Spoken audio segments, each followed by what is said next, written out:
There we go. We are live.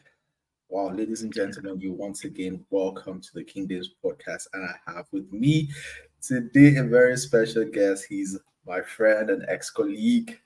I have with me, I call him Oke Bakassi, but he doesn't belong to the Bakassi Peninsula. He is Oh, Okechukwu Ezeobele. How yeah. are you, sir? How are you I'm today? fine. I'm fine, man. I'm fine. Really happy to do this. I mean, I've watched a few episodes of your podcast, and I was like, it's something I would really like to do. Have the conversation. Catch up. It's been a while since we really talked, and also, it's really nice to do this today, and Wow. looking forward to having a great time. Yeah. Fantastic, fantastic one. So let us Yeah. kick things off with a bang, right? So Okay. who is Okechukwu Ezeobele and what drives your passion in web designing and beyond? Okay, so naturally, so a lot of my friends they say this about me. I'm a curious person, right? So I like to find out how things work. Curiosity, So they say kills the cat. yeah, yeah. I mean, it gets me in trouble a lot of times. So, but then I like to find out how things work. I started off in accounting. I mean, we worked together at PwC Yeah, for a while. like it was crazy. Like we Yeah, worked together at PwC, and I think we did work together on a project, right? on a Uh, project, yeah, yeah, I that in sort of thought that, Abuja. yeah, if you wanted to, stick with accounting, stick with auditing, like you would really go far. But you said, I think you wanted to do something in line with your background in engineering, right? Yeah, You yeah, studied. yeah. That was majorly it. And then again, accounting. I mean, I wasn't bad at it, but I didn't enjoy it. So, so Guess what, right? I saw something recently on my work computer. yeah, Uh, there was an email and it says a lot of accountants are boring people. Like 50% of accountants don't even have a hobby. yeah, yeah. I I'm like, mean, whoa, yeah. So I mean, I didn't really that's enjoy why the you ran work. away. Oh, well, no, I just didn't enjoy the work. I mean, I knew what I was doing. I wasn't clueless. I wasn't incompetent, but I didn't enjoy the work. And then again, at a point, it felt monotonous. I was at PwC for a year and 3 months, and I worked on, I think, 6 clients in that time. And apart from the clients we worked on together, because that was kind of a special project, but aside that client, most of the other clients were the same processes. So basically, you start and you end the project and you move on to the next project, and basically, it seems like you're starting all over again. And then Really? at that point, I was still an associate. Maybe if I had gotten to senior and gotten more involved in the planning and things like that, maybe I would feel more fulfilled. But as an associate at the time, mostly we are doing the grunt work. We are going through Vouching. invoices, oh my God, oh God. It was brutal, it was boring. At a point, I asked myself, I mean, do I want to Is this continue in this what and you want to do with look your back? life? Yeah, I didn't want to wake up one day 5 years later and look back and have regrets. I felt okay. I'm at a point in my career. I'm still very early in my career. Well, I was at the time. I felt I was still very early in my career, and it wasn't yet late to make that switch. And so that was what I did. And thankfully, it's a decision I've not regretted. And I mean, what drives my passion? Again, curiosity. So when you look at, you open your mobile app, you look at your bank transfer, you wonder, okay, how am I able to stay here in the UK, in Nigeria, wherever, and send money to someone in Australia, the US, the UK, Canada, and they get it instantly? What powers this? What's behind all this? And then you hear about the revolution, the tech revolution, the AI revolution, and it's fundamentally that curiosity. You want to know the nuts and bolts of it all, how it all works, how it all comes together, and that's basically what drives me. And in my experience, I've learned that as I keep working, I keep trying to improve myself, courses, learning things, because if you're stagnant, things move by you. I mean, there are people that wrote code in the 90s. I mean, the code they wrote then is no longer relevant today. So it's also The that life constant space need to is keep. fast. Yeah. fast pace in terms of evolution. Yeah. Also, that constant need to keep developing, evolving. I mean, in accounting, you talk of IFRS, the ISAs and all this, they keep coming up with updates. So, I mean, it's almost the same everywhere. So, that drive to keep learning more, improving, and all. That's basically why I do what I do. And I mean, so far it's been fulfilling, and I hope it remains so. Oh Hopefully, wow! fingers crossed it will. Yeah. Hopefully. Yeah. Interestingly, yesterday I interviewed a lady in Canada, right? Okay. She's an immigrant from Haiti, and she's the founder of uh, support black charities, right? But Okay. interestingly, she's also an engineer by profession, and she was talking about how curiosity made her get Yeah. into engineering. So I'm beginning to see a link between curiosity and getting into engineering. And I think she's an electronic engineer, and then she's worked in the IT space, done stuff with AI, Okay. and seen the whole Okay. revolution, of like different generations of computing, and Yeah. that curiosity to see how do these things work, how do I use electricity, how do I use AI Yeah. before this tax. It's Yeah. interesting that curiosity, there's a link between curiosity and engineering, right? Yeah. But Yeah. I mean, I let's remember. I remember growing up. So we had a landline growing up. So one day, I was home alone. So another thing with me is when I'm home, I get restless. Well, as a kid, when I was left home alone, I got restless. I kept fiddling with things. So my dad left his screwdriver out mistakenly, big mistake on his part. He left the screwdriver. I think he was walking with it. He forgot to put it away. So I part of picked up the the children. screwdriver. Then I picked up the receiver for the telephone, and I unscrewed the earpiece, unscrewed everything, and then I got lost. I couldn't put it back together again. So I was there, the carcass of the phone in front of me, and I didn't know what to do. And then my dad Oh, walked in. So I expected at the very least a dressing down, like to scold me badly. But I saw a look in his eyes that looking back now, I realized it was pride. I realized he was proud of that he had a son that was curious enough to. I mean, so right from time I've always fiddled with things. Maybe something will spoil. My sister's toy will spoil. I'll pick up a screwdriver or pick up a knife and use it to unscrew it and disassemble everything. And a lot of times I'm not able to put it back together again. But on the rare occasions I'm able to put it back together, it's so fulfilling. And yeah. you know, yeah, I mean, Wow. yeah, Wow. So writing on these childhood memories and how yeah, it has actually helped shape your path, right? Who were okay. the strong influences on you in your childhood? And like at what point did you discover that you were actually going to delve into engineering? Okay, so I had quite a few influences, right? So the first one was obviously my dad, and then my mom. So my dad used to buy newspapers.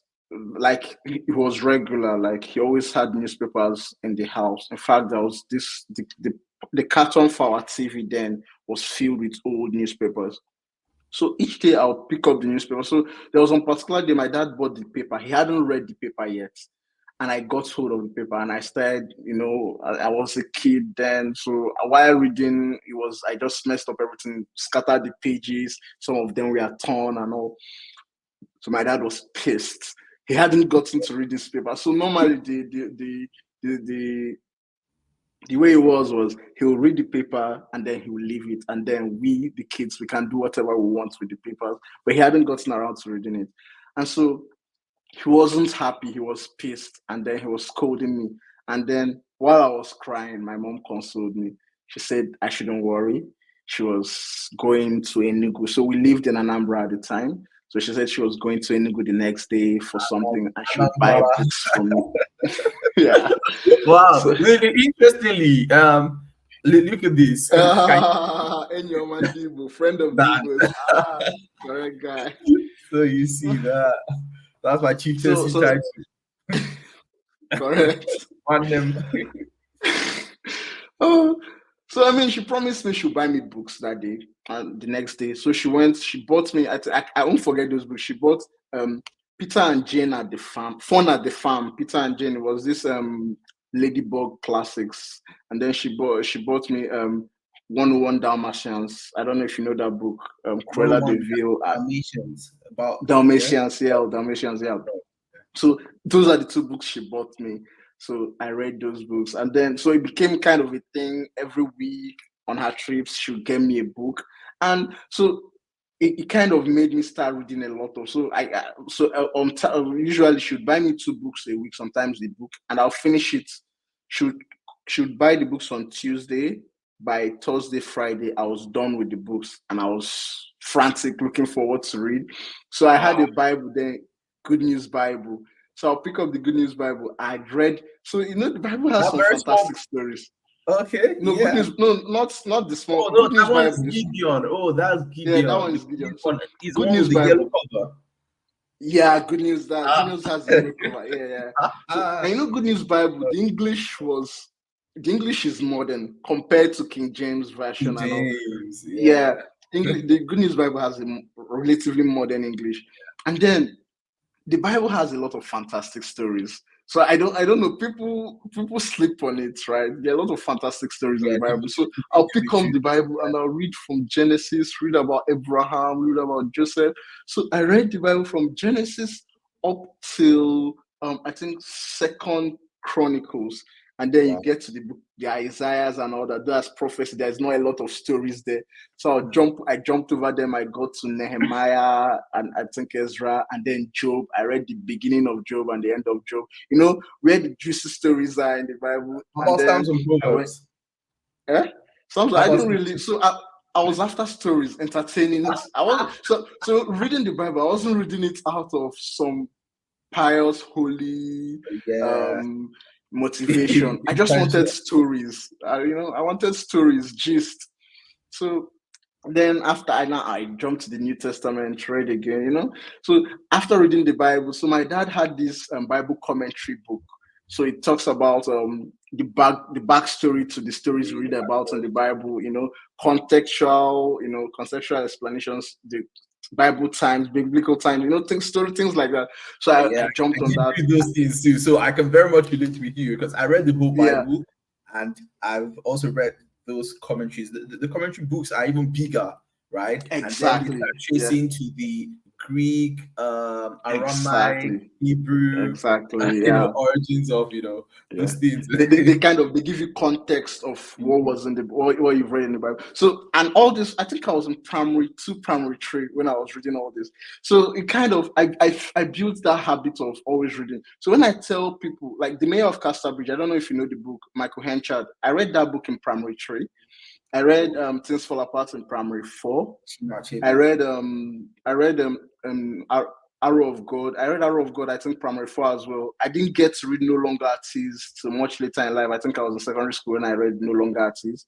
But so a lot of big books, The Potter's Wheel, The Bottled Leopard, a lot of these books, Henneman classics, I read them back primary three, primary four, back then. So it became kind of an obsession. And the funny thing was my mom she was proud. She was happy that maybe this would kind of motivate me to become a professor or something. So so African that parents.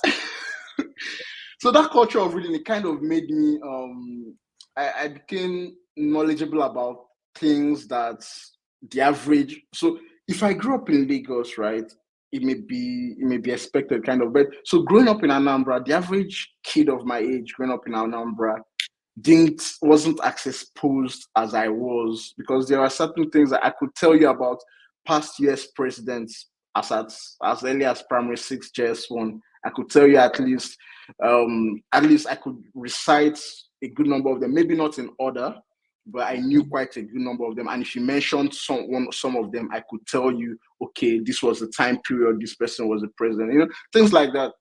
So and it kind of made me kind of it increased my knowledge base kind of, and it made me, I don't know, kind of, what's the word, it opened my horizons. It made me more, Massive, massive. it made me easier. It made it easier for me to learn things, and kind of that was the part my mom played. And then in secondary school, I had this teacher.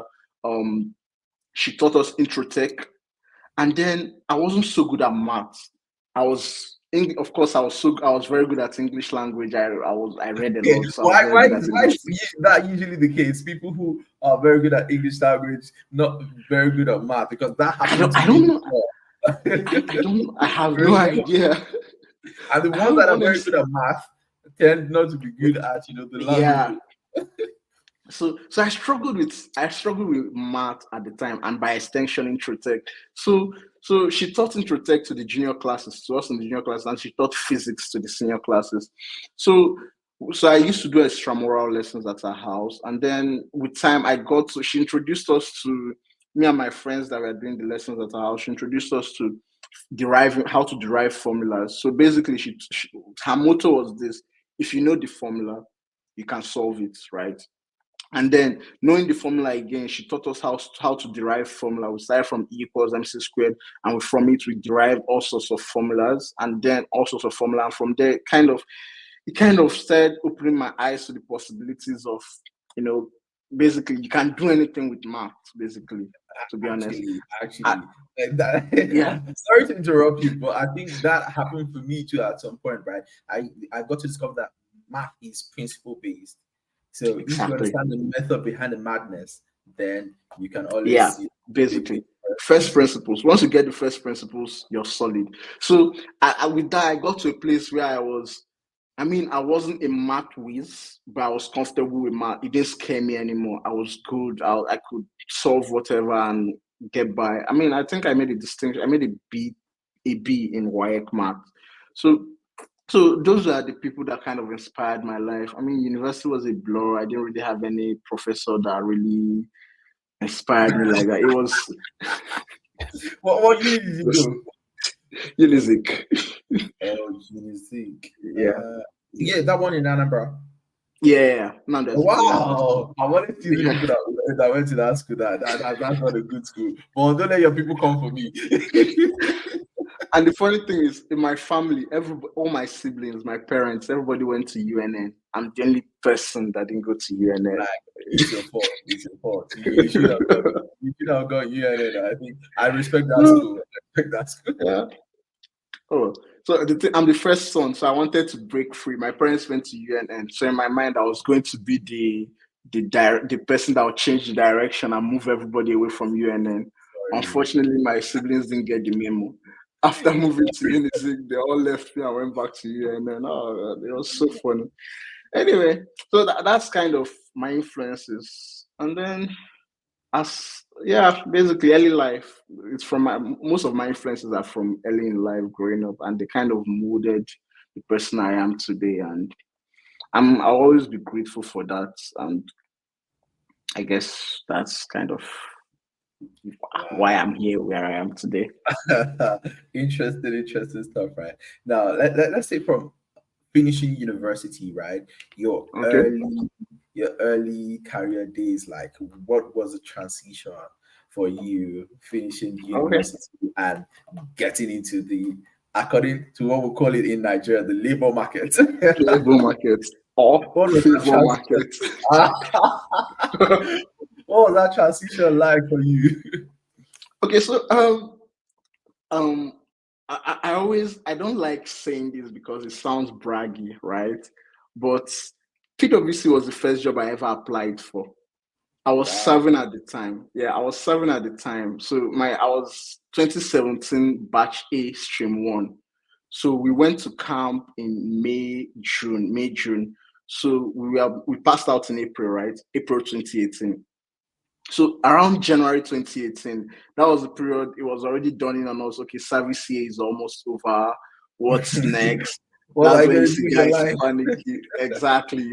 That's when, because up to this point in your life, basically in school, you're being provided for by your parents.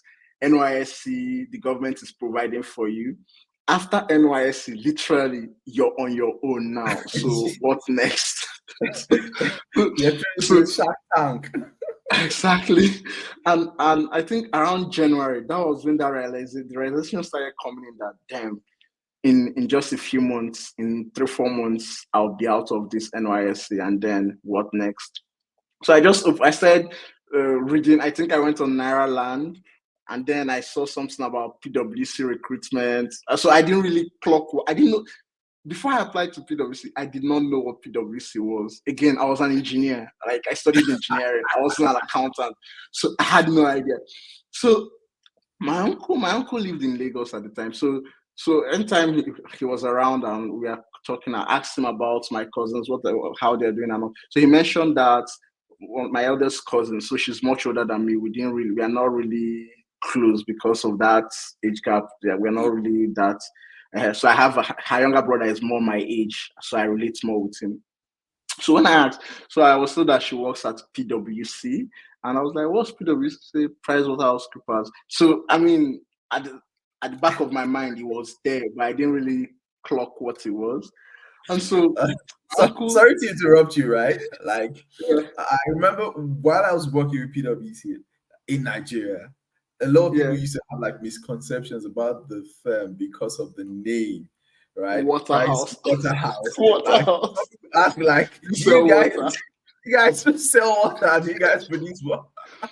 And Landmark Towers was on Water Corporation Road again. Yeah. I was almost like, is it an engineering company? Yeah. So yeah. So that was kind of so I didn't really clock it. I just knew it was okay, all these fancy sounding names. So I didn't really pay much attention to it. So around that period I was on Nairaland, I also saw PwC. Again, I was just browsing through in panic. When you're panicking, you don't really have a plan. You're just what next? So around that period, I think a week after this, I had that panic. So my uncle sent me a link on WhatsApp. So all these our elders, they always send BCs, broadcasts, things like that. So he sent me the link. So I was like, okay. I clicked it, I saw the registration, I applied, and then I almost didn't finish my application. So when you apply, you do these tests. There's this SHL test Yeah, that yeah. personality test. So not the personality test was I think the last or either the last test before the interview. That was the first test. So I did that test. I finished my test on the deadline. So the test was expiring 12 midnight. So I finished my Oh, test around 11:48 or so.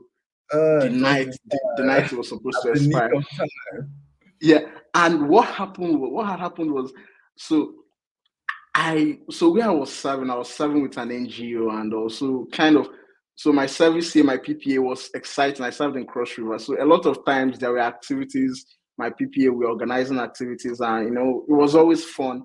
And kind of I got carried away with other stuff. It wasn't at the back of my mind that I had something. I mean, somewhere I knew at the back of my mind that somewhere there was something I needed to do, but I wasn't really taking it urgently.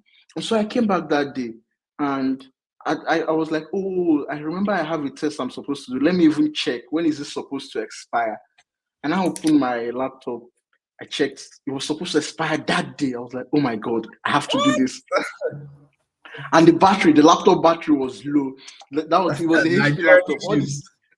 Yeah, all these old HP batteries that was like 4 hours. So the battery was like 40 something percent. And if I start, I wasn't confident in it lasting me. So this was around 8 p.m.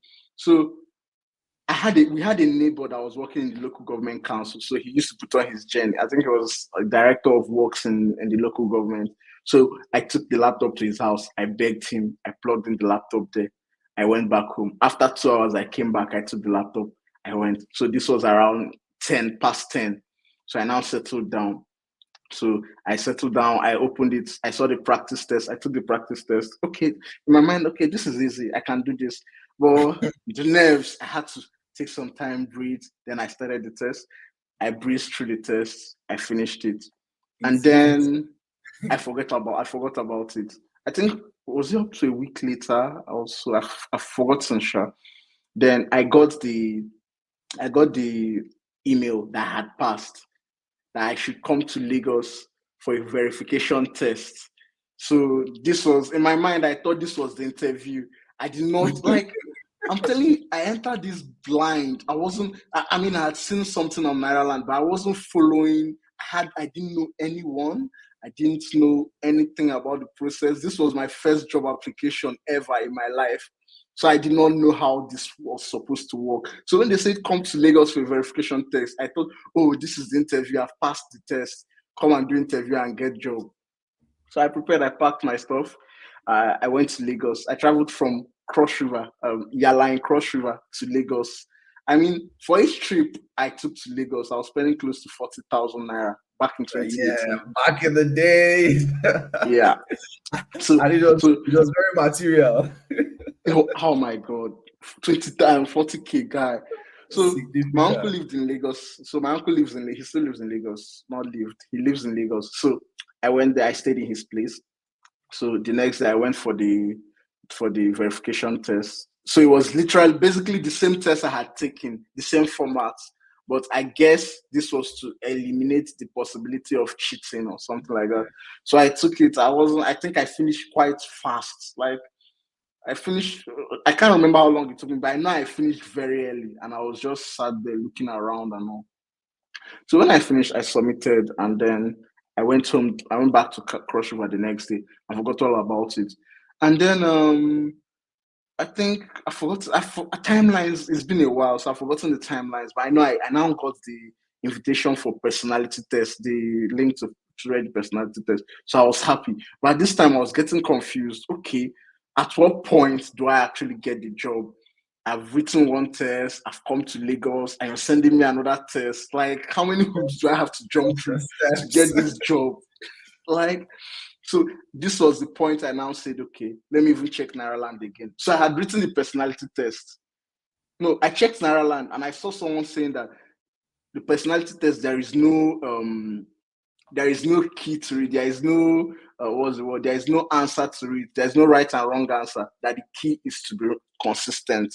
So I remember I saw that on Nairaland that what makes you pass is your consistency.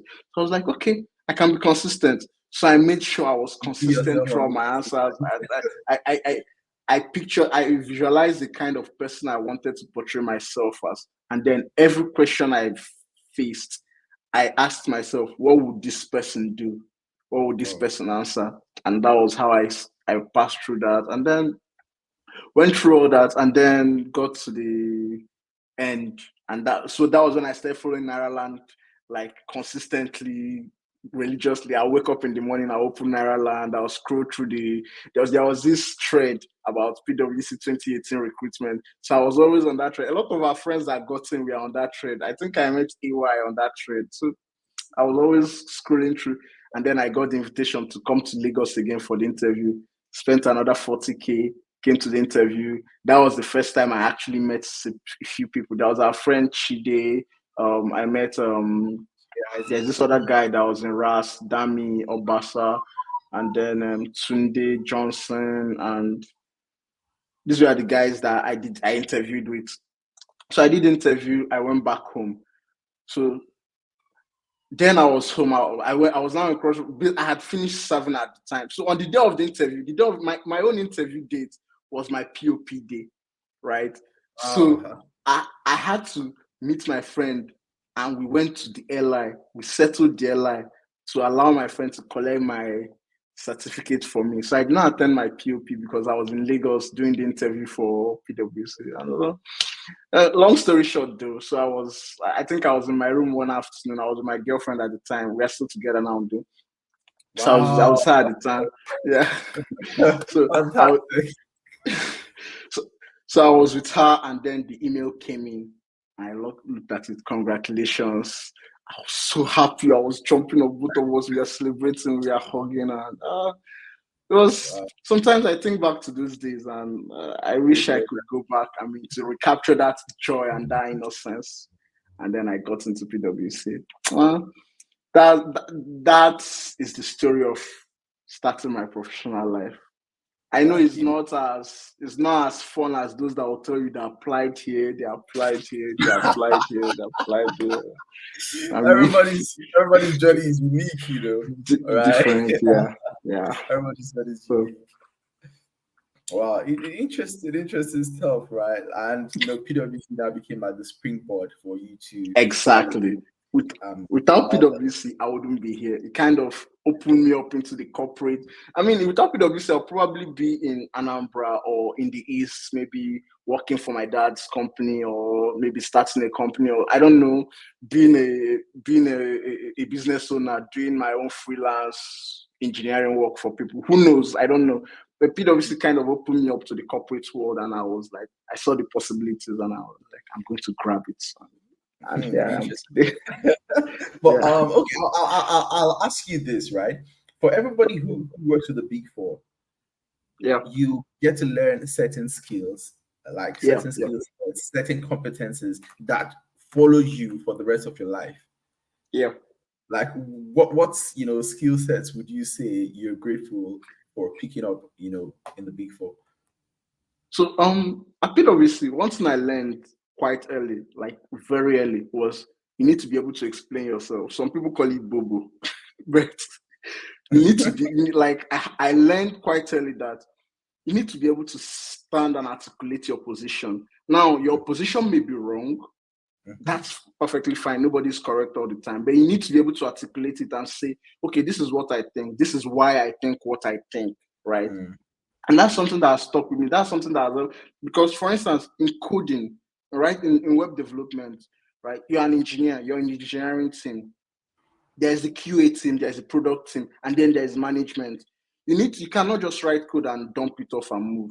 You need to be able to tell management, okay, this is my thought process behind this. Management may ask for, okay, we want this done this way. We want to be able to do this. You need to be able to tell management, this is why this way you're asking for is not really ideal. This is why we need to do it this way. And this is why if we do it this way, it may not, things like that. So that was being able to kind of articulate my position that was the first lesson I learned. And then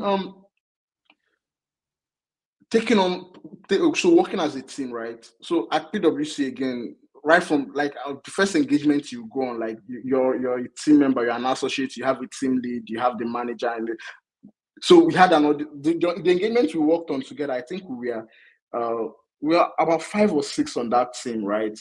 And yeah. so that team dynamic. So that was something I learned quite early. I don't think I would learn that without PwC. I'll probably be alone. So generally in my life, I'm a loner. I'm an introvert. I like to walk alone. That's my first instinct. Let me walk alone and do this thing. I believe if I do it myself and alone, I do it faster without any hindrances and all. That has always been my philosophy. But working at PwC kind of exposed me to the fact that a lot of times working in a team is more efficient because you can't know it all. Teamwork. Exactly. So those are the 2 lessons that stayed with me that have affected the way I work today. Teamwork and being able to articulate your position, no matter how wrong or right that position is.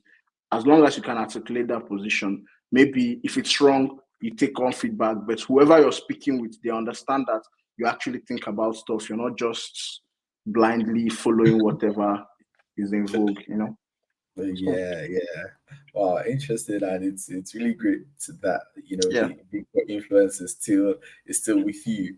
Now transitioning into being a stack engineer, right? yeah. Like this is something that you're really, really passionate about. So how was Yeah. that transition like for you? And of course, you also, joined the Jackpot crew, right? You transitioned from Nigeria to Manchester, Yeah. England. So take us through that journey. Okay. So, I mean, moving to tech was a scary decision. I mean, at the time, I mean, I knew how to write basic functions, but I wasn't really. I mean, I just knew in theory I could write basic functions that will return okay, if this, then this, if this, then this. So basic functions, basic if else functions.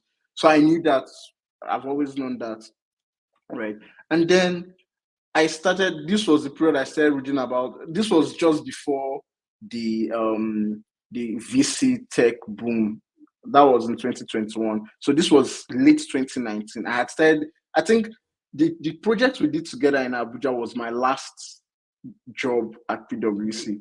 So at that Yeah, I point, I was remember. already on my way out. I think I'd already handed in my notice during that project. Yeah, I think to So myself, Pascal as well. I yeah, remember. Pascal. Yeah. But actually, Pascal was very pissed at me because I never told anyone I was Uh, leaving. So we got back. Me and Pascal we got back from Abuja on Sunday. By Tuesday, I was already doing my clearance, handing in my laptops and everything. So I mean, I had thought about it for a while. It wasn't a decision I made lightly. I'd already started thinking about it since July. So but you know the I interesting thing. You know the interesting thing. well, If you recollect, like when I think when you told me, I wasn't surprised, right? yeah, so even Pascal, after thinking about it, he said he wasn't surprised because, according to Because I him, saw it towards coming. the end, I was already looking checked out of the whole thing. So, I mean, so I it saw it coming was from quite a fun. mile away. So I remember we had a situation with one of the seniors on the. I think me and Pascal we had a kind of an issue with one of the seniors on the team at the time, and so Pascal told me that thinking back, he could now see that I was already checked out. I was on my way out at the time. So lockdowns, man. I mean, a lot of things become clearer when you look at it in hindsight. Mm. I mean, so I started taking courses. I started taking the courses late 2019. I kept on taking them up to early 2020. And one thing I never told anyone was that I had to take a massive pay cut. Like literally, I had to reset. So at PwC, I was already on track to become like if I had stayed with PwC by middle of 2020, I would have become a senior associate S1. Yeah, Yeah, 2020 June, July, right? So, but I left at the worst possible time, in quote. So I left December 2019. So A2, I left at that point and started my career all over again to become an intern Mm. developer. So to a lot of people, it was very crazy. It was a very crazy decision to make, but uh, I'm happy I'm vindicated now. But at the time, I was scared. Like, man, many a night I wake up Wow. thinking I've made a stupid mistake. But my sole comfort at the time was, so while I was living, I was made to understand that there is always a place for me back at PwC. If I ever wanted to, maybe if I came to my senses and decided I was That's a good thing with PwC, right? yeah, so the door is always open. So that was my consolation. I was like, okay, I have this safety net. I can now go out and take the risk I want to take. So I took that risk. So I started taking the courses. So fortunately for me, right, I have a family friend that he was working at Flutter with at the time. So he was mentoring me. So every week we had weekly calls. Okay, he will give me a project on Sunday, and then I have the rest of the week to work on that project. And then by Sunday again, he'll check in on me. We walk through my solution. So not real life projects, so just pet projects to work on. And then we'll go through it, and then he'll correct me, give me guidance and all, you know, teach me the basics. So I didn't go the boot camp route. A lot of people I have met today, they went through the boot camp route, go to a boot camp and, so, but I had to learn kind of, a lot of times I had to figure things out myself because a Flutter with engineer doesn't really have a lot of time to babysit you. So you have to figure out things a lot of times. So I had to do a lot of reading. Like I was on Stack Overflow. So Stack Overflow is this website where before AI, Stack Overflow was where you went to, you had a problem, you searched the problem. Has someone had that kind of problem? If someone has had that problem before, you read the solutions that are presented for the person and you try it out. If nobody has had it, you type it out and hope to God that someone responds, because a lot of times the people there can be condescending. You ask a question, they tell you this is too basic, you shouldn't be asking this here. So that was what I had. A lot of times I spent a lot of time on Stack Overflow, right? And then that was basically, I started to build up my skills. And then the family, my family friend, he got comfortable enough to give me, so he had his own side hustle he was doing at the time. He had his own projects. Clients were paying him to work for them. So he felt comfortable enough to put me on these projects to work for him. So I was an intern. I was getting paid as an intern. Like, I think I was earning like 120K at the time. When you compare to what I should have been earning as a senior associate at PwC. So I mean, it was a really huge step back. Yeah. So I started working as an intern, and then I kept proving myself, and I started to get promoted. I got promoted. So the thing with tech is you get promoted rapidly. Like, if you know what you're doing. So if you think Big Four promotes rapidly, you need to try tech. Again, the caveat being that you need to know what you're doing. There's something I always say, and people say I'm a snob. Maybe I'm that way because of the way I came up, because I had to do things the hard way. But a lot of people, they want to go through shortcuts. They want to wake up one morning, do a few Udemy courses, and call themselves senior developer, and you want to earn the big bucks. I mean, bro.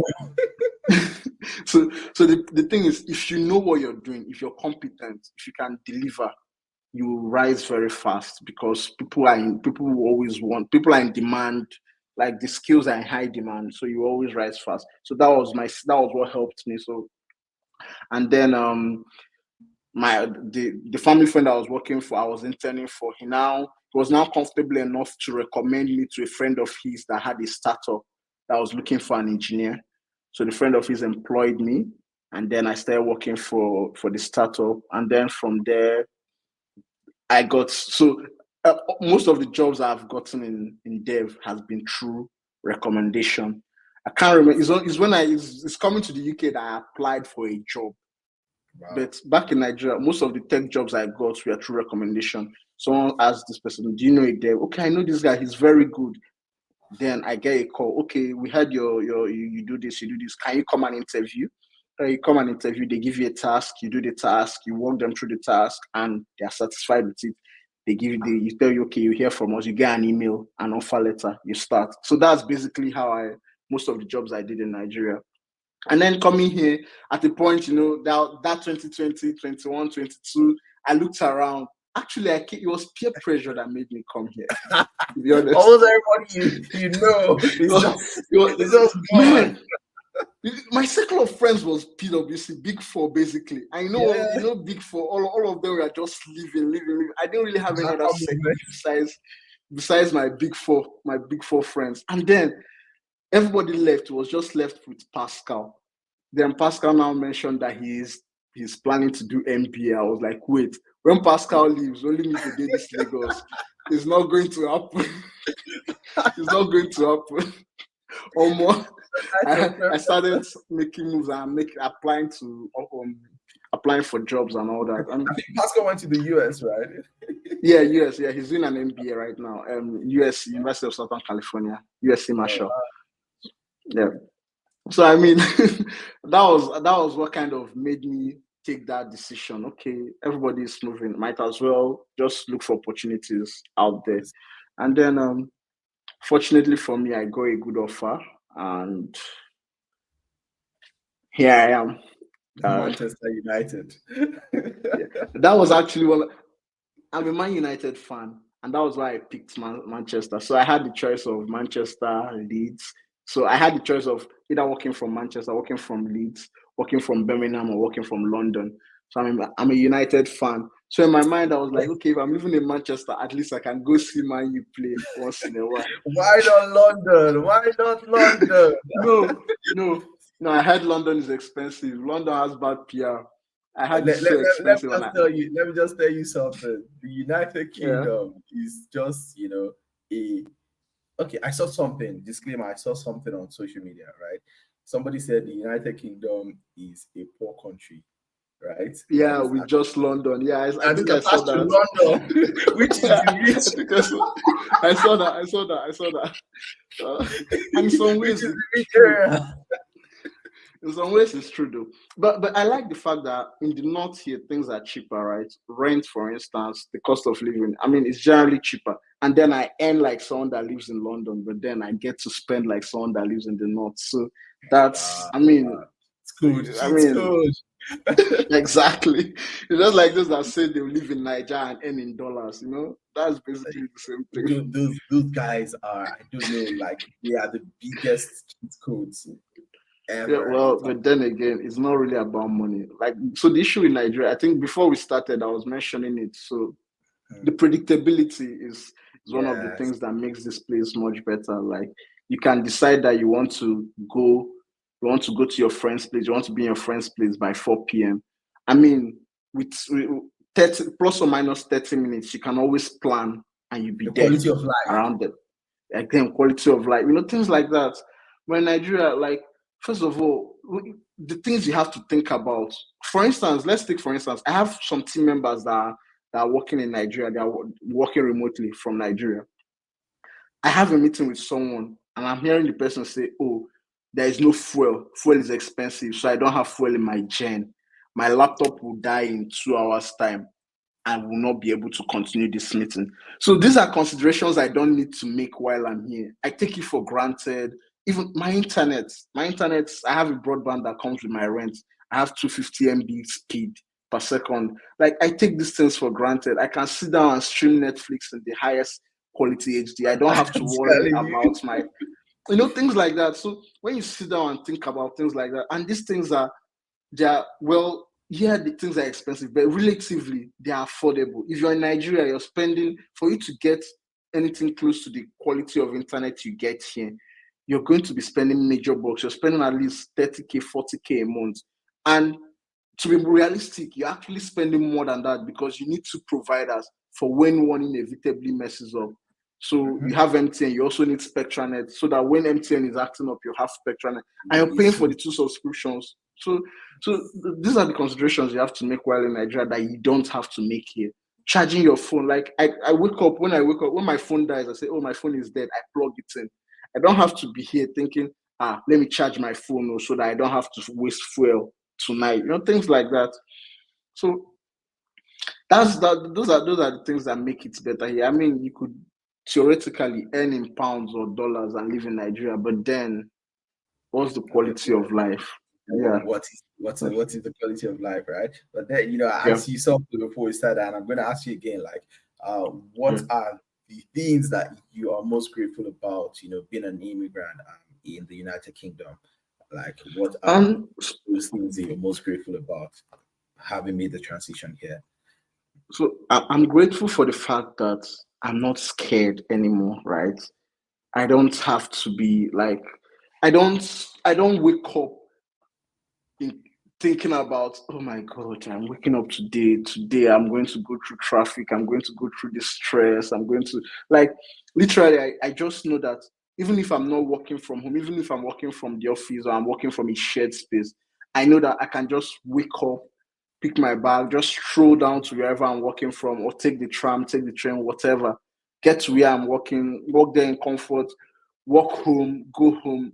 I mean, yeah, there's never really security anywhere in the world, but then relatively, I know that I'm not going to have to pay Omonile. I'm not going to have to be careful to hail boys. I'm not going to have to settle boys. Things like that. I'm very grateful for the fact that, I mean, I don't have to wake up and go on the internet one day and see that the government has banned crypto. I know that, what, like, that certainty, the certainty is highly, a lot of people underrate the certainty, but that certainty, knowing what to expect, basically waking up in the morning, like today as we are this evening, I already know what tomorrow brings to a reasonable extent. In Mhm. Nigeria, that is not given, it's not guaranteed. You may wake up tomorrow, your transformer has blown. Okay, what happens? You go to fuel, no fuel, you stand in the queue all day, you spend like 3 hours in the queue, you come back, like, you can't come back from 3 hours in a queue and sit down and just on your jet and walk in peace. You Productive. can't. It's productivity is gone. Things like that. So that certainty and that peace of mind, like, you can't buy it. Money can't buy it. So that's my biggest that's the thing that I'm most grateful for, staying here. And yeah, I mean that's it. And then police, like my parcel was stolen. My parcel was stolen in December in my house. I called the police. They actually picked. Yeah, eventually they didn't find the parcel, but the mere fact that someone picked and listened to me, and I was able to tell them, okay, I kept my parcel here. I did this. I did that. The mere fact that they picked and listened, man, in Nigeria, who has that time? Like, Oh God, we don't get for it. like they'll tell you to bring money to write statement, or bring money for fuel to fuel their car, or bring money for tracking. That's the new one. So I mean, it's the little things that really make the difference, and those are the little things I'm most grateful for. Yeah, that's basically it. Whoa! It's really really crazy down there. But Yeah. I don't know. I don't want to say anything, but really making that transition, I can relate with the pains, right? I can relate Yeah. with both the pains and the gains, right? And Yeah. I can also say for myself that I'm also like really really grateful, Yeah. being in this environment, right? When you think about it, there are a lot of potentials that remain untapped if you Yeah. in that environment. But being in this kind of environment, you can explore, your various potentials, and you can plan better. You can plan your life better, right? Yeah. So it is what it is. So speaking of like the hurdles, the challenges that you've faced and you've conquered, right? What would you say Okay. have been your toughest challenges so far, right? And what would you say have been your biggest wins so far in your life and career? Yeah. So I think one of my toughest challenges, right? So the thing with Nigeria, a lot of people that grew up in the West, like Lagos. Well, when I say the West, not Lagos in general, basically, a lot of people have this what's the word? They have this they don't have this broader vision of what it is for the rest of the country. So coming from the East, I just told you that I never heard of PwC before in my life, but you hear about students in OAU that they intern That's at my school. PwC. That's my school. Exactly. Be All these careful. noisemakers. No I mean, OAU at PwC, slander is allowed. I mean, I know OAU students. KPMG visits the school also. I think I've read about that. And then while at PwC, we had Yaba Tech students interning for us back in there. So I mean, being in Lagos and in the West generally, you're exposed to a lot of things. So coming from where I came from, and then again, the environment I grew up in, a lot of the richest people, the most successful people that come from where I come from, they became successful through trading, through business. They are businessmen, like big businessmen. So that had always shaped my mindset. So now coming from that kind of background, and then getting into PwC, coming into the West, like it was kind of a huge culture shock for me. Like I started to see that okay, there are people that their whole career. I mean, back in school, I used to say like with pride and condescension that I will never work for anybody. I will never be an employee. I'll be an employer. You know all this aspire to Maguire stuff. And then, and then I came to Lagos and I realized that people are employees and they become partners and they like make bank and like seriously successful moguls, things like that. And that mentality, that kind of limitation I had coming up, it kind of limited me because people that are on the same level as me, for instance, people that people that finished school the same period I finished school that did accounting, they already knew to do ICANN. I did not start ACCA till almost I'd been at PwC for up to a year before I even started thinking of ACCA. Meanwhile, there are people that were already chartered. I think you were chartered by the time we are Yeah, already. Oh, yeah. I was trying exactly.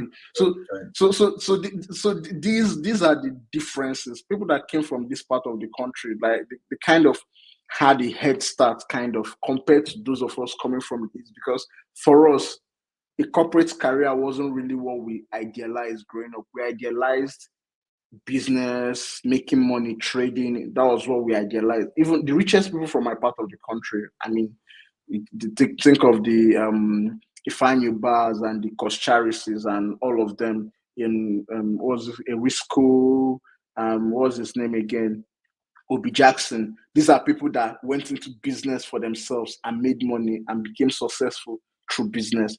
I can't really thinking back now, I can't think of a single person from my town that is well known and as a like a captain of industry and whatnot that started and made his fortune in the corporate world.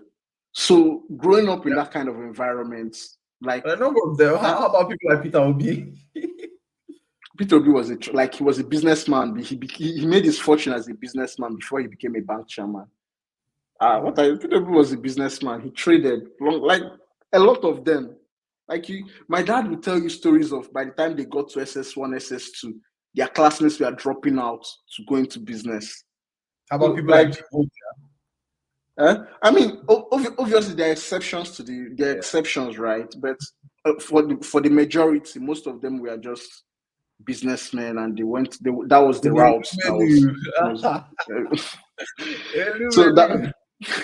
So I mean, the glamorous route for us then was start a business, and sons. Like if you come to Anambra, the number of sons you see, so many. Somebody will open a business Very and funny sons business names and sons, things like that. So that was kind of the dream at the time.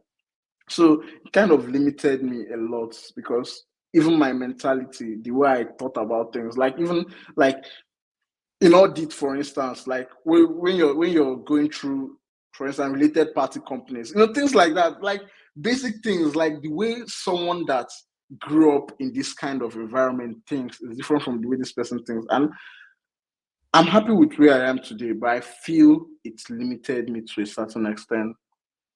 So that was kind of one of the hindrances I had. Then another hindrance I had, although I wouldn't call it a hindrance, is that while I'm grateful for PwC, at the same time, I wish I had left earlier than I did because I feel, actually. Whoa. I'm happy for the experience, but I don't know. Is it possible to have it both ways? To be honest, I don't know, because if I had started earlier in tech, right, who knows? I'll be a principal engineer somewhere now, right? But at the same time, I wouldn't be here. I am where I am without PwC. So I don't know. So maybe it's not a hindrance. Maybe it's actually a blessing. But I kind of wish. To change anything. Yeah, I mean, I guess it is what it is. So and then the benefits, the advantages I've had, like my family has been a huge advantage. I stayed with my uncle for 4 years in Lagos. So I came to Lagos 2018 to start PwC, and I left Lagos in 2023 August. So I came October 2018 and left August 2023. That's almost 4 years. 8, 9, 20, 20, 5 years on the dot. Almost 5 years in his house. No, that's 4 years, right? Oh my God, maths. 5 years. 5 years. So I stayed with him for 5 years. And during those 5 years, a lot of these stories people say, you're staying with family and they're treating you bad, this, that.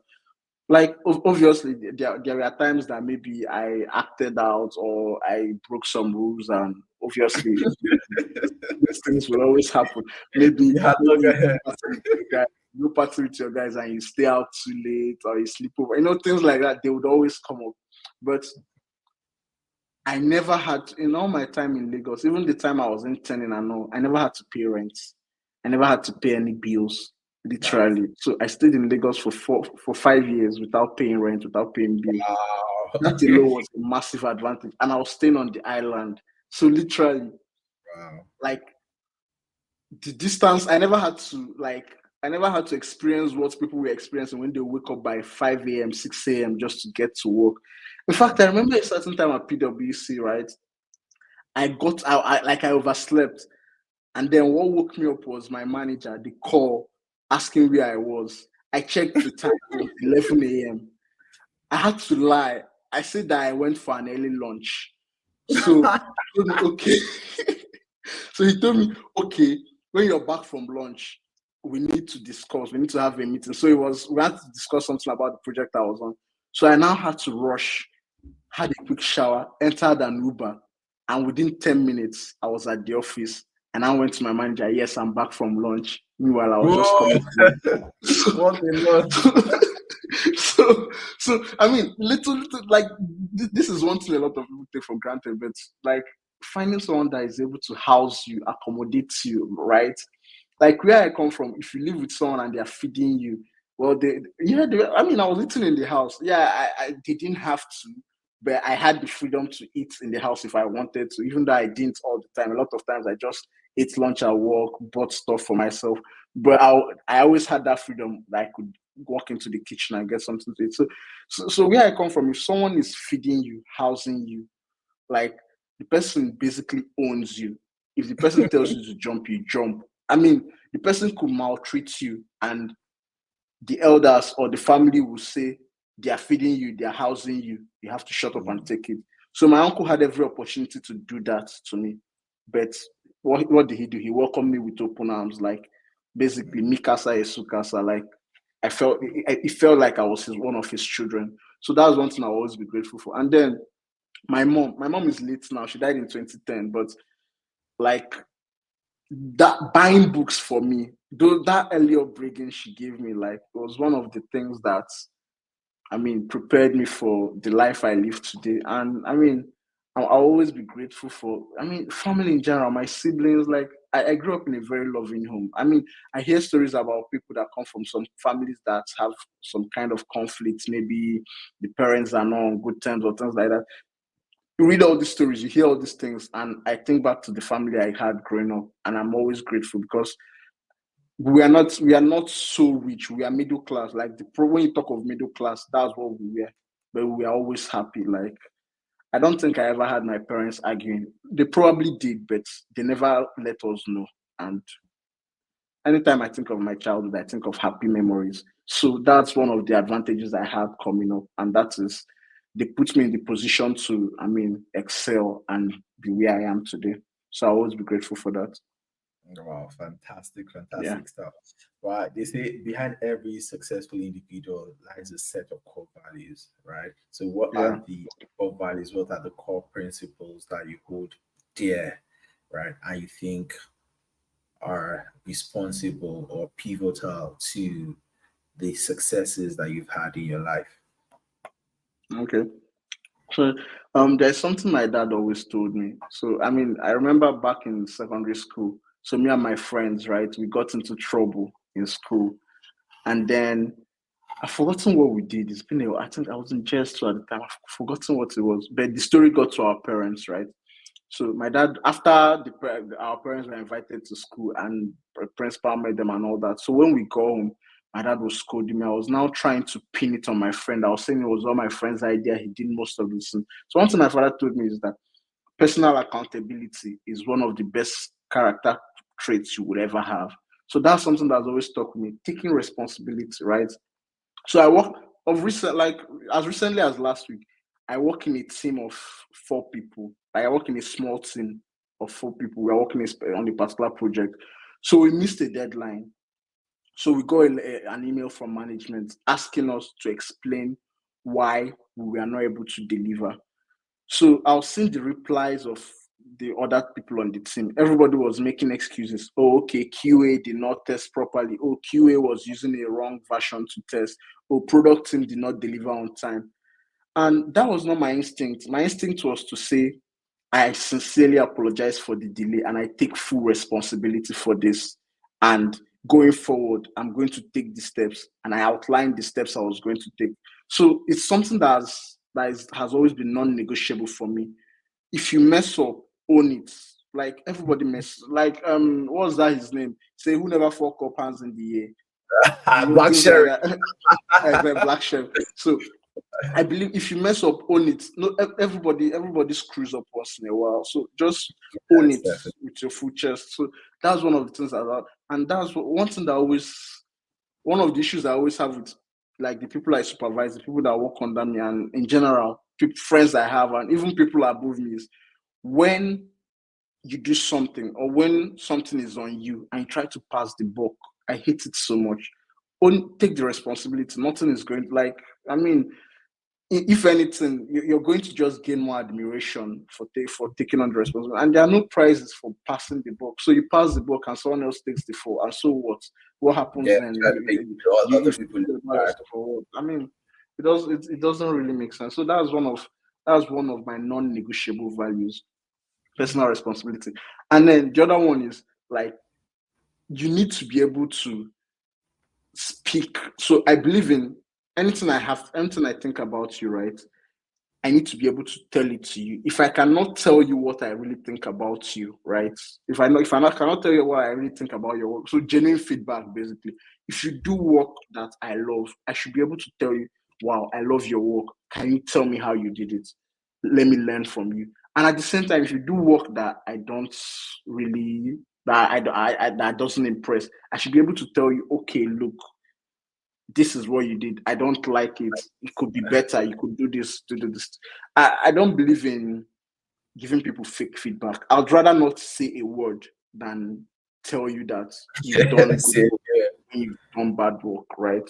So that's one thing about me. I would rather just keep quiet and not acknowledge the job you've done than to say that you did something well and you didn't do it well. So those are my two core values. Like honesty, like be honest with your feedback and then take personal responsibility very seriously. And I've had these are my stance on these are so strong, right? That I've had issues with people, even in my own personal relationships, my personal life. I've had issues with people about even my own. I've had an issue recently with my sister where she was preparing for an interview and she wasn't really prepared. Didn't bring her laptop, didn't bring a pen, things like that. And it was a huge fight for us because I was like, you can't be coming for an interview and you're telling me you didn't bring your laptop, you didn't bring a pen. Like, so what are we doing? Do you think you're here to play? Are you Things like joking?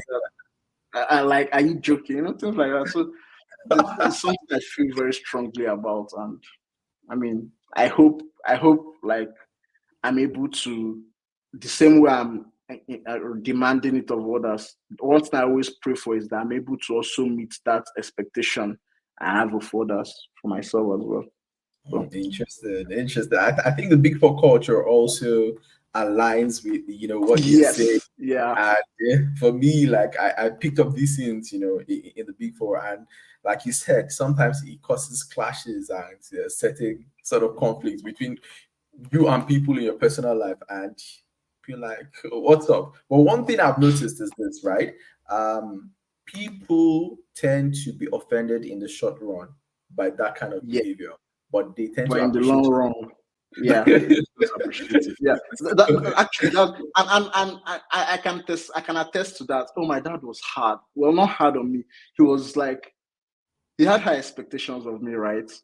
And he made sure I knew that he had high expectations. And when I fell short of those expectations, he also made sure I knew that I had fallen short. So there were times I felt he was being unnecessarily strict. Like sometimes I felt like I felt he was nitpicking over certain things. But as time went on, I started to really appreciate like the perspective of where he was coming from. Like there was a time he came to visit me in school. So, like, I grew up again, my family was religious, prayerful, and also praying before you eat your food was a big deal in our family. Before you put any morsel of food in your mouth, it was, Father, we thank you for this food. Bless it as we eat in Jesus' name. Amen. Like, you had to. So, he came to visit me in school, brought food. Now, boarding school students, you've been starved for so long, you've not really been eating good home cooked meal. They bring food for you, you open and you dig in, you're devouring. The moment I ate the first spoon, my dad told me, so at this point in your life, you can still put food in your mouth without praying. Oh my God. I was like, oh my God, can you just leave me now? Like at the back of my mind, I was like, seriously, I've not Oh. eaten this kind of good food for so long, and this is what you're talking about, just like that. So I mean, a lot of times it felt unnecessarily nitpicky. But then coming up now, these are the principles that are kind of brought me where I am. And my younger ones, people in my life, my siblings, younger people that I'm privileged to be maybe in a position of leadership over, even my teammates, my interns, people that kind of under me. I try to pass this on. Like personal responsibility, and then honest feedback. Like these two things, I got them from my father, and they've helped me so much. You may hate it now, but in the long run, you're going to be really appreciated.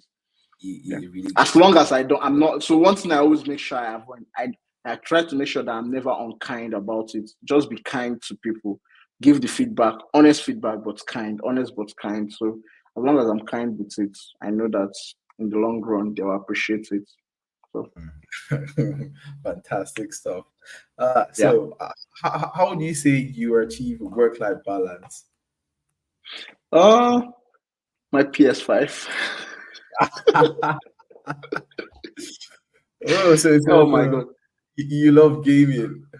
Yeah, I spend hours on it. And the funny thing is, like back in Nigeria, a lot of our friends, a lot of my friends, a lot of people I know, they associate gaming with FIFA. Like football is the only game they play. I'm like, dude, go on the There's a PlayStation lot. store. There's thousands of games Call there. of Like, Duty. don't limit yourself to football. Like, come on.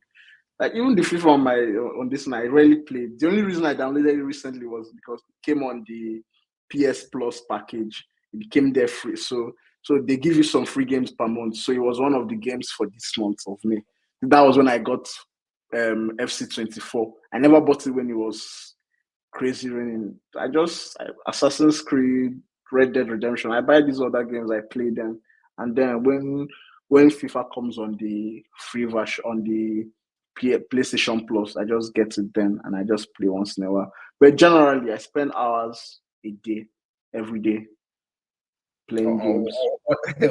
Which kind of games do you play? Anyways, I'm not a gamer. I'm not really Yeah, a so gamer. I mean AAA games. So games I'm not really that such a huge fan of first person shooters. I'm like open world games. So you talk of the Assassin's Creed series. I'm a huge fan. I've played every Assassin's Creed entry. Oh, Part one, part two, the Ezio trilogy. I've played AC4. That's Edward Kenway. I've played AC3. That's Connor. I've played Unity. I've played Syndicate. I've played Origins, Valhalla, Odyssey. Um, Literally, I've played Mirage. Came out last year. I bought it the next day after it came out. I finished it within 1 week. Shadows is coming out this November. So when it comes out, I'm going to get it. So the Assassin's Creed franchise, I'm a huge fan. Then Red Dead Redemption, then GTA, of course, and then Ghost of Grand Theft Tsushima. I mean, Auto. there are, there are a lot of open world games I love playing. So I mean, gaming. You always see games to play. That's one thing I can tell you for sure. If you get into gaming, there are always good games to play. Yeah, maybe I'll consider it because like, I have I have other hobbies, right? So, Yeah. yeah. But I think it's more interesting for me, like if you're competing against somebody that you know, like it gets like Yeah. even Yeah. gets like So, I more. mean, I have friends that also have this PSN networks, so PSN accounts. So I have a friend in Coventry, David. Then I have another friend, Wonu. He lives close by here, and I have another one in Media. He lives in Southwood. So I have like 6 friends or so on my friends list. So every time you jump on, you may see somebody that is playing something you have, and then send them a request, and you just play together, or you just watch their gameplay and just chat with them Wow. while they play, and you know, you Interesting know. stuff. So you guys all use PS5s, right? Or Yeah, PS5s. Yeah.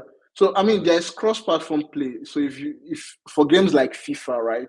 If you have an Xbox, you can play cross-platform. But I've never really tried it. Everybody I know has a PS5. I've not played against anybody that has an Xbox. so Xbox. somebody left me a PS4, right? But then I'm not even just the console. I've not even bought what do you call it now? The The gaming pad. pad Like, controller. Oh my god. like this is not my I thing. mean, Maybe I'll get angry and buy a PS5. Who I mean, knows? if you get into it, it's actually a good way to unwind, right?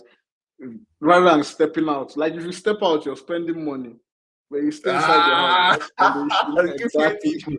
people. But then I Exactly. get it watch UFC. I get it watch UFC, and Oh, apparently fair enough. Fair I'm enough. an Fair enough. analyst in the sport, right? So I contribute to the African Fighters podcast as well. mixed martial Oh, arts. So nice, nice, nice, nice, nice. really, Fair that's enough. another angle of my life, I right? mean, I mean, and so that's as long as you have a hobby that is keeping you, again, like you said, work-life balance. Our whole life cannot be work. If you work all the time, you're going to just be burnt out. I mean, Um, I had to even take leave just today because I was feeling as if I was going to get burnt out. I mean, we've been grinding back to back for a lunch for the past 2 weeks. At a point, you actually have to take a step back and say, okay, let me just relax, do something to unwind, go on a vacation. I think I mentioned to you I was on a vacation last week as well. oh So, wow! yeah. You want to release the seeds? I mean, so Just it tell me is the what it is. location, and I'll be right there. No, it was Greece. It was lovely. Crete. Oh god. So Had you a see, boat ride. I was given the hints. I was like, I knew Yeah. it Yeah. was. Oh god. No, when I think I mean it was fun. I wish I could go back, man. It was lovely. Like Yeah, just the boat ride alone was the highlight of the trip. Greece has Went to wonderful like islands. yeah, damn the water was blue everywhere, was so calm. The sun, oh god. And the funny thing was the day I landed back in the UK, it was raining, the weather, the skies were grey. I was Very like, oh annoying. no, UK Very weather. annoying. Very annoying. Same thing with me because like earlier in May I went to Lithuania. Lithuania was so lit, like the name implies. Yeah, But then I put the lit in Lithuania. literally. And you now come back to Right. the to And the when I to the got back, dull weather.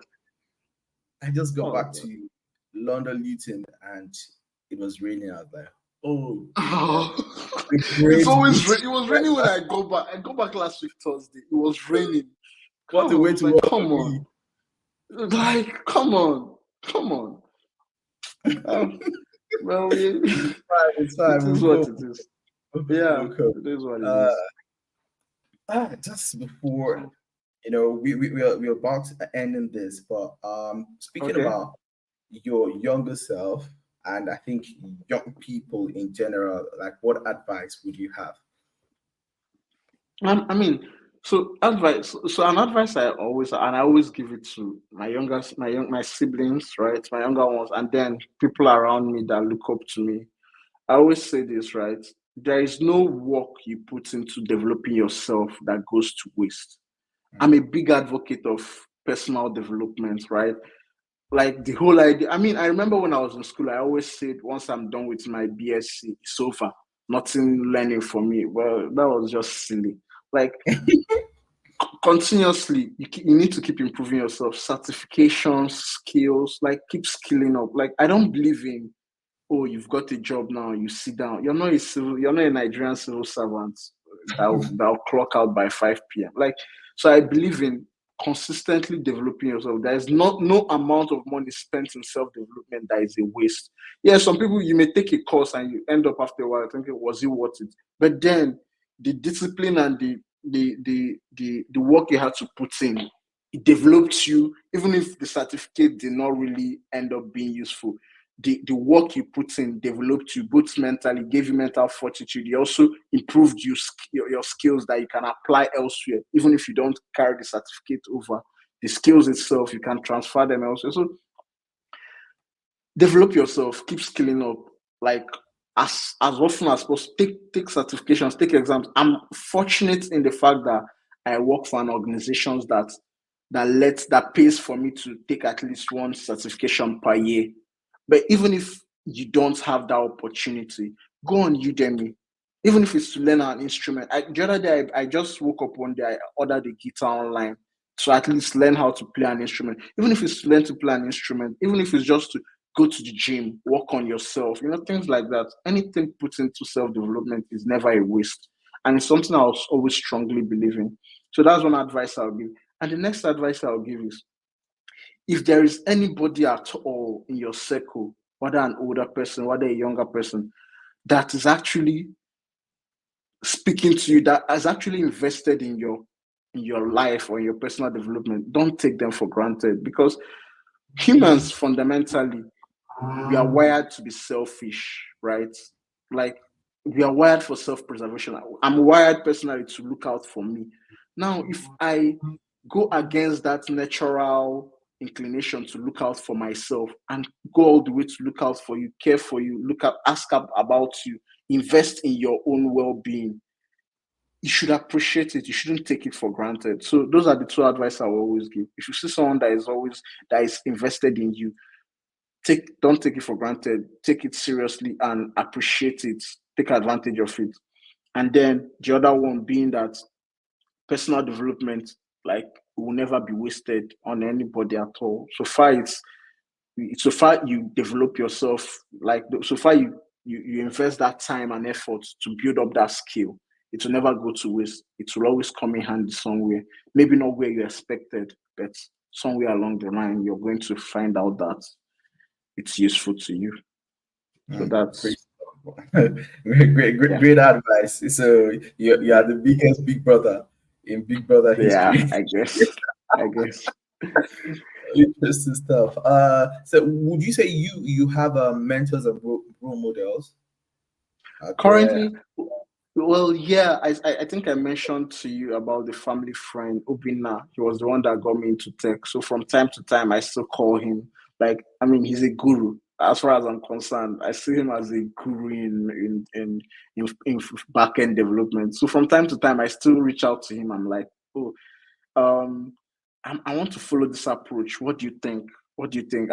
Just to pick his brain and hear what he has to say. Sometimes I actually know what I want to do, but at the same time, I just want to hear him say that thing I'm thinking, so that I feel validated in the fact Validated. that, yeah, that I know what things like that.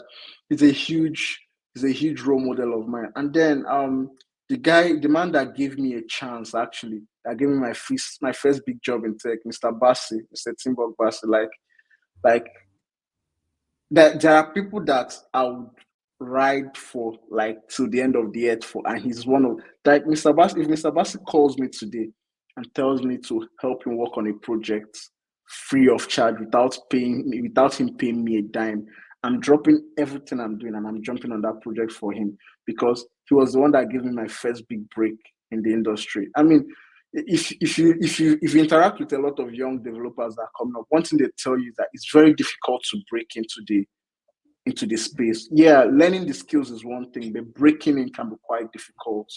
So he was the one that gave me that big break. And even till today, he still mentors me. He still sends opportunities my way. And he's always been supportive. And he's one person that I would always, like, anywhere they're fighting against him, I'll be there fighting whoever is fighting against him.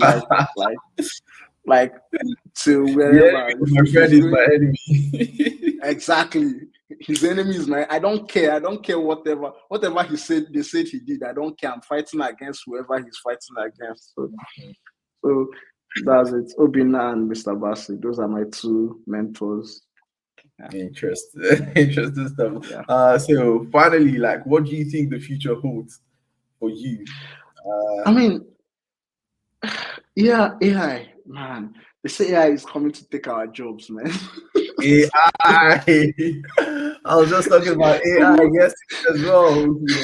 The person I They said AI is coming to take our jobs. But on a more serious note, though, first of all, I don't think AI is taking any developer jobs anytime soon, right? You're always going to need you will always need developers themselves. But on the flip side, I think my future lies in, again, like I always say, I'm a curious person. I want to know what is it that you're able to implement that makes you speak to a computer, and it speaks back to you, and it is actually making sense, and it actually feels like it knows everything, things like that. So that curiosity is driving me towards that. So there's a certification I'm preparing for this year.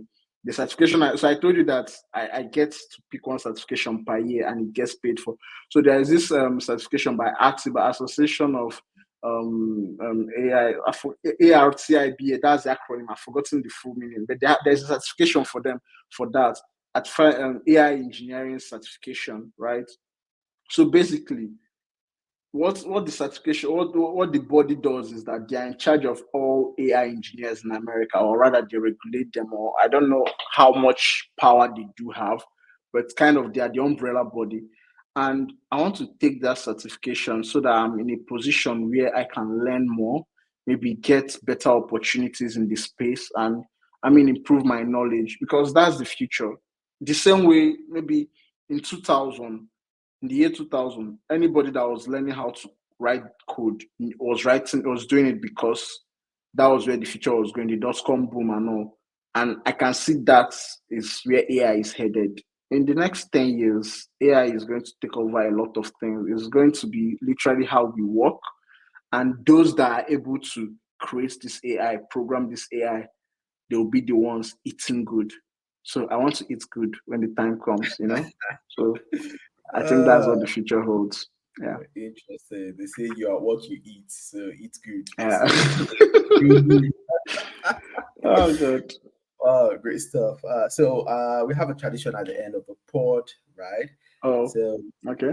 typically the current guest answers a question from the previous guest, right? And Oh, it means wow. that the current guest has to leave a question for the next guest. So Okay. the question that was left for you, that was by Anik Seliser. I interviewed her yesterday. So she Okay. said, "What would you do differently, looking back, into your younger Past self, your younger, my yeah, younger self. Yeah. yeah. Oh, So what would you have done um, differently with your career?" oh, well, maybe not career, but maybe while I was in school, I should have paid more attention to extracurriculars, right? So when I say extracurriculars, not extracurriculars in playing, let's say I should have been more involved in associations in school, engineering students association, maybe um, even clubs, kind of. So one of the problems I have today is that socializing, I don't tend to socialize a lot. And I know that a lot of people build lifelong bonds from university. I think I mentioned in the beginning, I don't really have any mentors from university because my university was kind of a blur. Like, I think it's a blur. I can barely remember a lot of things from my university. It was basically a snooze fest, go to school, go home, sleep, rinse and repeat. So if I could do it all over again, maybe I would have enjoyed university a bit more, hung out a bit, joined associations, participated in activities, and generally have a richer life in school. That's what I would do differently. Yeah. Interesting. So what question are you going to leave for the next guest to answer? So any topic whatsoever. Anything you'd like to have them answer. Oh, okay. Kendrick or Drake or Drake. Kendrick or Drake? What if the person is not a fan of rap music? I mean, They have maybe that you should work pick a out for guest. them. Pick a guest that knows rap. Okay, I'll try to bring somebody that's music inclined so that. Okay, on a more serious note, let me think of something more serious. Let's see. Uh, uh, okay. Um, would you rather? This is difficult. You This is can leave difficult, Kendrick and Drake, given the fact that right? Right. their recent Let's leave rivalry, with the that. beef, right? Yeah, let's leave it there. Let's On leave it whose at side that. are you on? I'm on Beef. Kendrick's side, of course. Kendrick is a writer. Why are Come you on. supporting Kendrick? Come on. Have you read his? Okay, so the thing is, I don't hate Drake. I like Drake. Okay. Let's not get it twisted. I love Drake, right? But Drake is a pop star. I keep saying it. Yeah, he raps, but first and foremost, Drake is a pop star per se. And so for a rap purist like me, I'm a purist. I'm I'm a a rap pop star, purist. not a doctor. Uh, Remember that I'm a, line? Yeah. In that his song, he was like, "Oh, I'm a pop star, not a doctor." who Drake? I don't even know Yeah, the song. I Drake. don't even know the song. So, but generally, so I'm a purist when it comes to rap. So you find that. So for instance, even drill rap, I hate drill rap. I'm always of the '90s rap school of thought. The Tupacs, the Jay-Z's, the Nas's, the Biggies. So all this Future and all these other drill rap, mumble rap. I'm not really a fan, so I'm a purist. So when Kendrick raps, I'm like, yeah, this is rap. But when Drake raps, it feels like he'd rather be singing than rapping. And I enjoy his songs. I mean, you say, "Do you love me?" I tell you, Yeah, I know you love that's my his own bed. I'm not style, mom. you know. I Not get, and I everybody's don't, gonna be hardcore. and I don't Like, hate it. I don't hate it. I like yeah, it. the hardcore gets I like it. boring sometimes, you know. Like you need to No, I infuse the get it. melody. I'm one of those guys, you know, who loves that school of thought of infusing the melody into Yeah, the rap. sure. So By all the means, by melody all gets means. sense. Yeah, by all means. But when it comes to a rap beef is first and foremost a rap endeavor. Like melody has no place in a rap beat, in a You rap beef. then It's why rap. not do a cipher? Why not do a cipher then if you know you want to have Uh, a proper I beat? mean, yeah, I love a good cipher at the same time, and I can guarantee you, Drake cannot really jump on a cipher and like make it bang. Like, come on, he's not a rapper. He's a pop star. Let's just agree on that. He's a Oh. pop star. And I know that maybe people will hear this and they will call for me, but I said what I said, and that's what it is. and you start on what you said. I stand by it. I stand Uh, on it. but Yeah. interestingly, I think I'm on the Drake side. You are on the Kendrick side. But respect Ah. to your side. But looking at the beef, right? Looking at those songs that they're singing, you know, they are not even like very direct in terms of the way they're beefing each other. Back in the days, if you're beefing somebody, you're probably going to be making rhymes to the person's name, like you know, you're Drake, you're so fake. I mean, so again, I get what you're saying, right? But music evolves, right? Correct. Like, I mean, but Kendrick also dropped some rhymes. What are you saying? Probably a minor. Come on, Kendrick dropped some rhymes. Dropped some. You don't have that traditional name calling, you know. Yeah, well, yeah, that was the mass. Yeah, so did you you have the listen to social Ita? Did you listen to Ita? Nas. Nas, mass. he dropped it for Jay-Z. That was, I think, 1999 or so. Nas, Ether. That, like till today, people regard it as the greatest beef track, greatest diss track of all time. And it's kind of what's the word? It's the standard for diss tracks world over. Just when you get the chance, listen to it. It was I'll go like listen again. he called Jay-Z by the name, and I mean, I get what you mean, Sha. A lot of rhymes and all that. But I'm a Kendrick stan. I mean, rap first and foremost is about rhymes, drop lyrics, Bars, you double know. We want to hear entendres, bars. The drop the punchline. bars, string the words together, and so that when you're hearing it, you're like, oh damn, this guy is hitting it. Is it, it's not for the melody. If I want to dance, I listen to Drake, but if I want to really, you know, hear some hard bars, I listen to Kendrick. I mean, I love the both of them. I just prefer Kendrick. So Okay, yeah, okay. Fantastic. Well, yeah, at this point, I want to say a very, very big thank you for yeah. sharing your time Really happy we did this.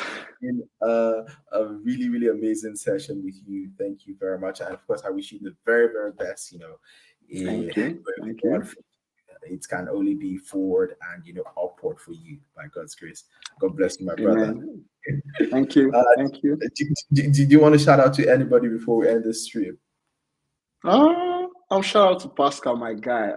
We've not really been talking so much on recent, but like he's my best friend, man, and we've come through a lot from PwC days, and we've been through a lot, and he's the closest friend I've had in a long time. So big shout Uh, out to him. Yeah. Big So shout out, and Mazi Pascal. and and then shout out to PwC. Probably when she listens to it, I have a lot to say, but when she listens to it, she already knows. So again, Oh wow, shout. fantastic. She was with me when I got the PwC offer. That's the only reason. Wow, wow, great. Well, Yeah, Trusty yeah, campaign. yeah. Wow. True to under the sun and in the rain. True Yeah, with with dedication dedication and excellence, and selflessness. oh, Nigeria is ours, Nigeria we serve. We saw my brother, my brother. Great one, So great one. yeah, Okay, from me, it's peace and love. I'm out. thank you, thank you, thank you. Bye. Okay.